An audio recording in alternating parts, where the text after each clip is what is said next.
Hi guys, Frenchy here. Welcome to this new episode of Life-Saving Leftovers, where we turn unwanted food into brilliant dishes. Let me introduce you the delicious yet quite underestimated French quiche. In fact, quiche originated in Germany, where the word Kuchen means cake. It's usually an open-faced pastry crust with a filling of eggs, milk or cream, which when baked becomes a custard. This versatile pie definitely has that wow effect, but it's so easy to make, it's becoming embarrassing. Please welcome the Life-Saving Leftovers quiche.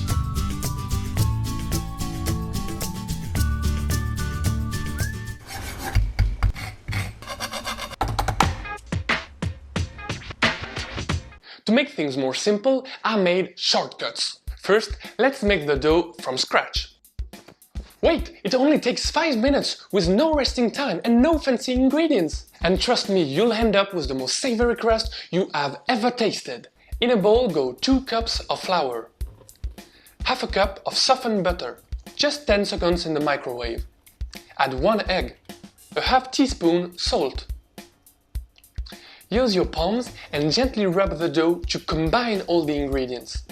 This should look like breadcrumbs. Add a drizzle of milk and very carefully, with the tip of your fingers, pile up the crumbs to form the dough. The less you mix it, the more crumbly it will be. Wrap it and set it aside. Homemade fancy dough done. Now let's make the base of our custard.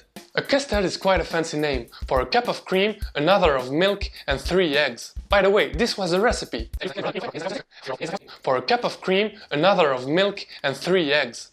Just season it with salt and pepper, grate a nutmeg if you get some, and set it aside. Okay, everything is ready, now we can move on to the leftovers. Here are some fake ones from my fridge, but you already knew it, right? Bacon bits, zucchini, cherry tomatoes and ham, spinach and mushrooms. Because they are already cooked, they should be quite dry, which is good to avoid a spongy and undercooked crust. Let them come to room temperature while we build the base of our quiche. Use 2 sheets of parchment paper to sandwich the dough and flatten it half centimeter thick.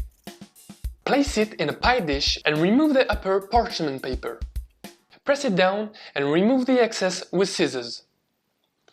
I divided the pie into 4 quarters so that I can show you different versions of this dish. Our first example will turn the bacon bits into a classic French quiche Lorraine. If the bacon bits are not already cooked, just fry them in a pan and remove the fat. Second example is a Greek-inspired quiche.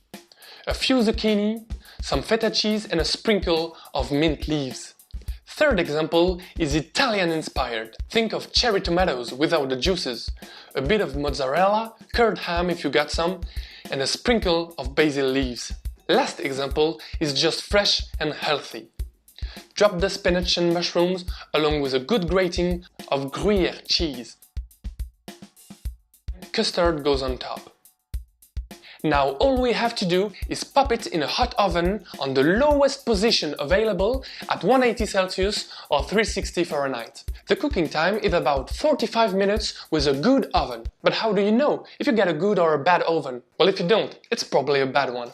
In that case, just bake the crust alone for 20 minutes first. Letting it cool down a little will make it more firm and easier to handle.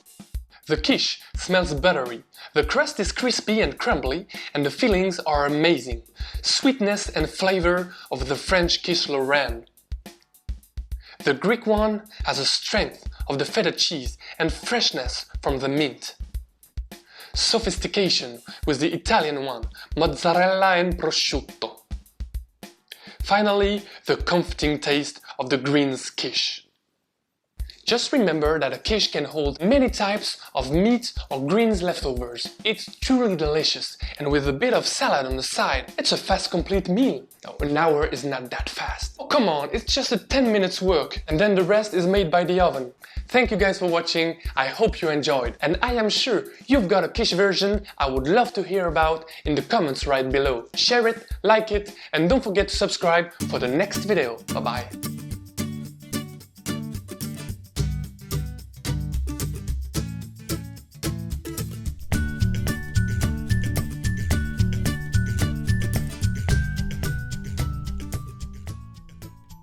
Check my Facebook or my Instagram for more hungry stuff.